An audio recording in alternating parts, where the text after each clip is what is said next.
कला दर्पण न्यूज। सरकारी कार्यालयातील भीक कधी थांबणार? कडक कायद्याची मागणी, लाचखोरीवर संताप। हुपरी येथील सरकारी कार्यालयांमध्ये कामासाठी नागरिकांकडूनच लाच मागितली जात असल्याच्या तक्रारी दिवसेंदिवस वाढत असून यामुळे सर्वसामान्यांमध्ये तीव्र संताप व्यक्त होतोय। महसूल, पोलीस तसेच विविध शासकीय विभागांमध्ये साधं कामही पैशांशिवाय होत नाही अशी भावना नागरिकांमध्ये बळावली आहे। त्यामुळे प्रशासनावरील विश्वास डळमळीत होत असल्याची चर्चा सुरू आहे। गरीब, शेतकरी, कष्टकरी आणि सामान्य नागरिकांना आपल्या हक्काची कामं करून घेण्यासाठी कार्यालयांचे उंबरठे झिजवावे लागतात। मात्र कायदेशीर शुल्काव्यतिरिक्त भीक स्वरूपात पैसे मागितले जात असल्याचे आरोप होत आहेत। पैसे न दिल्यास फाईल अडकवणे, मुद्दाम विलंब करणे किंवा वारंवार कागदपत्रांची मागणी करणे असे प्रकार घडत असल्याचीही तक्रार आहे।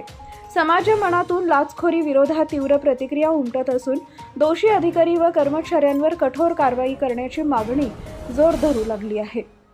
प्रशासन स्वच्छ, पारदर्शक आणि लोकाभिमुख व्हावं यासाठी अधिक कडक कायदा राबवण्याची गरज असल्याचं मत व्यक्त केलं जात आहे।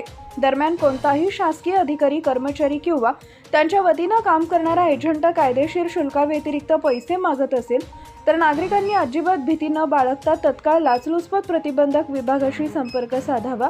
अशा तक्रारी गोपनीय ठेवून दोषींवर कठोर कारवाई केली जाईल असं आवाहन पोलीस उपअधीक्षक यांनी केलं आहे।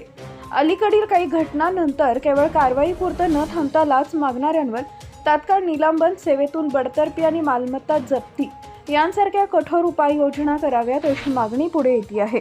सामान्य नागरिकांच्या या आवाजाकडे शासन कधी आणि कसा प्रतिसाद देणार याकडे सर्वांचं लक्ष लागलंय। Subscribe now and press the bell icon. Never miss an update.